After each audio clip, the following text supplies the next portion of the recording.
اصل بات یہ ہے کہ آج کے دشمن کو پہچان کر ہمیں ان کے سامنے لڑنا چاہیے۔ دیکھو صحابہ کے دور میں ہوتا یوں تھا کہ جو اسلام کا دشمن ہوتا تو وہ منظر عام پہ آ کے صحابہ سے لڑ پڑتا تو وہ ہار جاتا، کیونکہ اللہ کی مدد صحابہ کے ساتھ تھی۔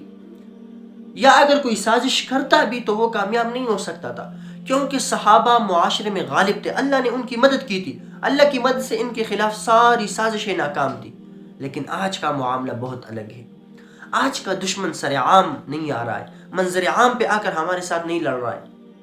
آج کا دشمن ہمارے مذہب پہ وار کرتا ہے، ہمارے مذہبی باتوں پہ وار کرتا ہے، ہمارے عقائد پہ وار کرتا ہے، ہمارے مذہب کو سمیٹ کر ایک سکون کی چیز بنا رہا ہے۔ بس انہی دشمنوں میں سے ایک دشمن وہ سیکولرزم ہے، اسلام کی سیکولرزم یہ اسلام کا بدترین دشمن ہے۔ دیکھو میں 2 پوائنٹ سے آپ کو سمجھا دوں گا کہ سیکولرزم کیا ہے۔ سیکولرزم ہر چیز کو عقل پہ پرکھتا ہے کہ اگر عقل ایک چیز کو جائز کہے گی تو وہ جائز، عقل ایک چیز کو ناجائز کہے گی تو وہ ناجائز۔ لیکن ہم نے جائز و ناجائز کا معاملہ وہ وحی الہی پہ رکھا ہے کہ جو جائز وہ ہے جس کو وحی الہی نے جائز کہا ہے، اور ناجائز وہ ہے جس کو وحی الہی نے ناجائز کہا ہے۔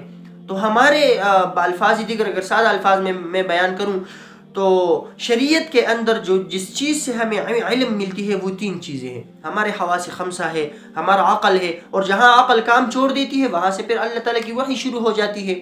لیکن سیکولرزم کیا کہتا ہے کہ علم کے اسباب صرف 2 ہے، علم ہمیں صرف حواس خمسہ سے ملتی ہے اور ہمارے عقل سے ملتی ہے۔ تو اس وجہ سے انہوں نے ہر چیز کے لیے ترازو وہ عقل کو بنا رکھا ہے کہ عقل ایک چیز کو جائز کہے گی تو وہ جائز ہے ورنہ وہ ناجائز ہے۔ اور سیکولرزم کہتا ہے کہ دنیا کے اندر یہ جو مذاہب ہے یہ سب صحیح ہے، ان میں کوئی بھی باطل نہیں ہے، نعوذ باللہ، کیونکہ ہر ایک نے اپنے لیے ایک راستہ مقرر کیا ہے سکون کا۔ کسی کو نماز میں سکون مل رہی ہے، کسی کو بت کے سامنے سجدہ کرنے میں سکون مل رہی ہے، کسی کو چرچ میں سکون مل رہا ہے۔ لیکن یہ ان کا ایک باطل نظریہ ہے، کیونکہ وہ مذہب کو صرف ایک سکون کی چیز سمجھتے ہیں۔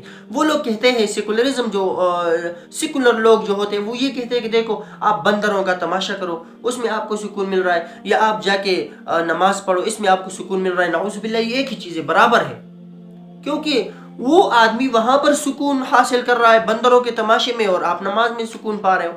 لیکن ہم کہتے ہیں کہ نہیں، اسلام یہ صرف سکون کے حد تک نہیں ہے، بلکہ اسلام ایک مکمل ضابطۂ حیات ہے، the full law of life، زندگی کا پورا قانون ہے۔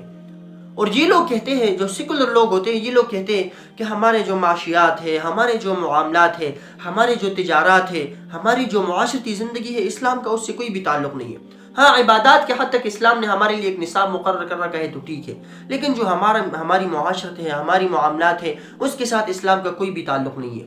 لیکن یہ انتہائی بدترین بات ہے، کیونکہ یہ اسلام کو سمیٹ کر ہمارے سامنے پیش کر رہے، اسلام کو ایک محدود دین بنا رہے ہیں ہمارے لیے۔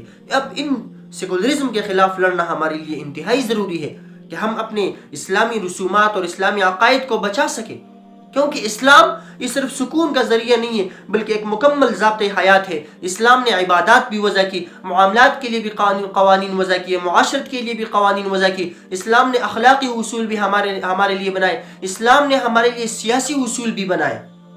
تو اب اسلام کو صرف عبادات کے حد تک سمجھنا یہ انتہائی بری بات ہے، یہ ہمارے دین کو ہمارے سامنے سمیٹ کر پیش کرنے والی بات ہے۔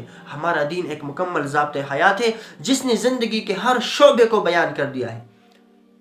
تو اس وجہ سے میں سمجھتا ہوں کہ سیکولرزم کے خلاف لڑنا آج ہمارے لیے انتہائی ضروری ہے، اور میں ہر شخص کو دعوت دیتا ہوں کہ وہ سیکولر لوگوں کو پہچان لے۔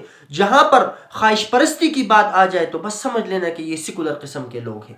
اللہ تعالی ہمیں سمجھنے کی توفیق عطا فرمائے۔